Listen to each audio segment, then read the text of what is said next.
ప్రతికూల ఆలోచనలు లేదా నెగటివ్ థింకింగ్. ఇవి ఒక మనిషిని విజయం వైపు వెళ్లకుండా అడ్డుకుంటాయి. అంతేకాదు నిత్యం ఒత్తిడికి గురయ్యేలా చేస్తాయి. కాబట్టి నెగటివ్ ఆలోచనలను తగ్గించుకోవాలి.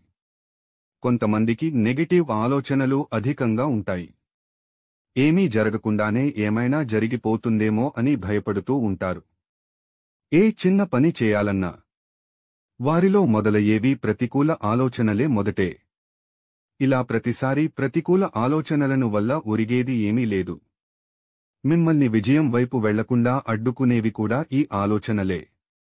కాబట్టి వాటిని మీ మనసులోంచి ఎంతగా తీసేస్తే మీకు విజయం అంతగా దగ్గరవుతుంది. ప్రతికూల ఆలోచనల వల్ల మానసిక ఆరోగ్యం, శారీరక ఆరోగ్యం రెండూ దెబ్బతింటాయి. కాబట్టి నెగటివ్ ఆలోచనలను వదిలించుకోవాలి. ప్రతికూల ఆలోచనలు వచ్చినప్పుడు మీకు నచ్చిన పనులు చేయాలి. వండడం, పుస్తకాలు చదవడం, పాటలు వినడం, వాకింగ్కి వెళ్లడం వంటి వాటి ద్వారా మనసును మళ్లించుకోవచ్చు.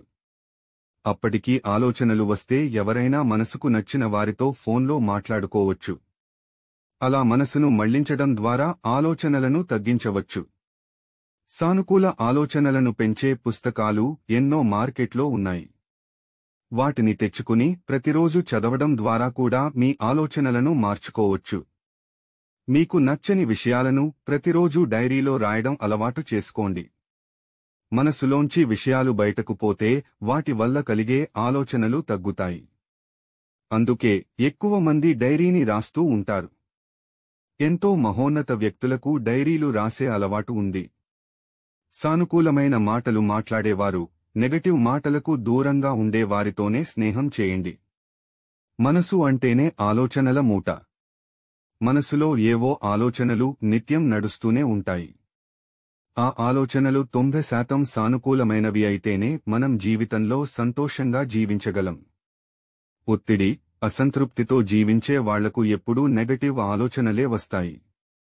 కనుక జీవితంలో మీరు సంతోషాన్ని చిన్న చిన్న విషయాల్లోనే వెతుక్కోవాలి.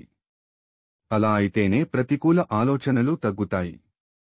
వైఫల్యం గురించి ఆలోచనలు వచ్చినప్పుడు వెంటనే విజయం గురించి ఆలోచించడం ప్రారంభించండి. ఏదైనా చెడు జరుగుతుందేమో అని ఒక నెగటివ్ థింకింగ్ మొదలవ్వగానే మీ ఇష్ట దైవాన్ని తెలుసుకోండి. మీకు నిరాశ కమ్మినప్పుడు మీ జీవితంలో జరిగిన మంచిని ఒకసారి గుర్తు చేసుకోండి. గత వైఫల్యాలను పునాదులుగా భావించండి. అంతే తప్ప వాటిని తలుచుకుని నిరాశపడవద్దు. ముందు మీకు మీరు సానుకూలంగా మారాలన్న నిర్ణయానికి రండిజ. మీరు ఎంత గట్టిగా ఆ నిర్ణయం తీసుకుంటే మీలో మార్పు త్వరగా వస్తుంది.